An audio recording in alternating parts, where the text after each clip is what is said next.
Hello everyone, Brian Hill with The Complete Combatant.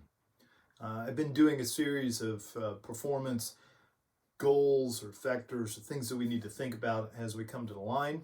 Um, Last one you need to check out first was clear goals. The next one that we're going to talk about is being fully present, which is easy to say and incredibly hard to do, isn't it? Uh, Human beings tend to live in the past or the future.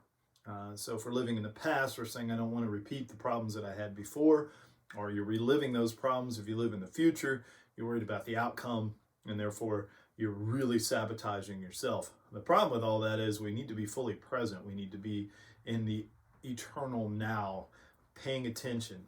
And the problem with human beings is our consciousness is a very, very slow processor. It's about 150 bits per second, where we're getting 2 or 3 million bits of information through our senses. So we have to know what we want to pay attention to. All right. So being fully present isn't something that we say like situational awareness or mindset. Those are all being fully present. So what I need to do is create a visualization and a visual kinesthetic feel of what is about to happen. And so that way it allows me to be present and to create a model of what I'm about to do.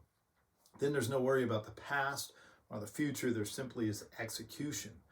The connector for this physically is to take a breath.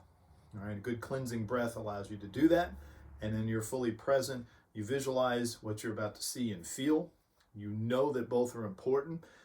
Shooters don't want to use one system for some reason, but you need to see and feel, and then that's governed by processing, which is this, being present. I will not only be the observer, I will be the receiver of the information I'm getting. If I make a good draw stroke and I can feel the grip, that allows me to recognize that probably the sights are going to be fine. And as long as I see what I'm supposed to, I'm going to fire. If something's a bit out of line, doesn't feel quite right, I may make an adjustment. I may have to correct, and then I'll fire like that.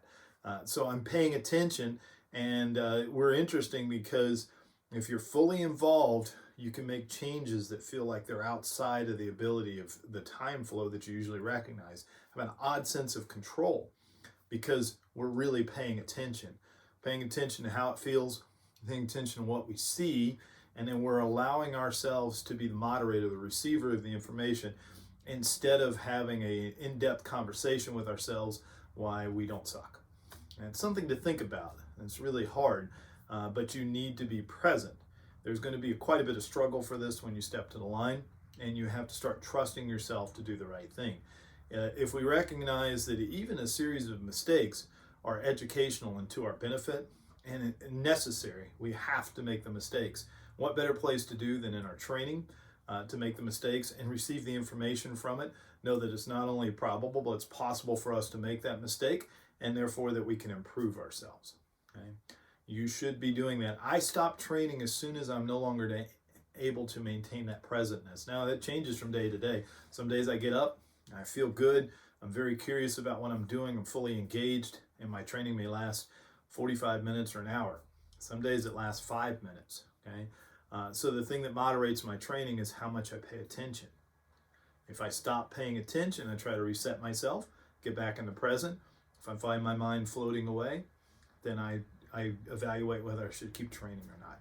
This is the key. And anxiety about timers and scoring comes in this area.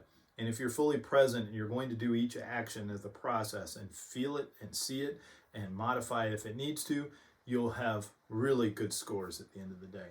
You'll have no anxiety for the timer. But you can't be living in the past or the future. That creates true suffering for us as human beings.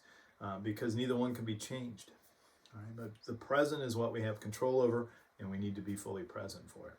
Okay? Easy to say, hard to do. Allow your breath to do it, feel, see, and then allow yourself to make a correction if you need to. The next video is going to talk about the corrective process because these all feed together.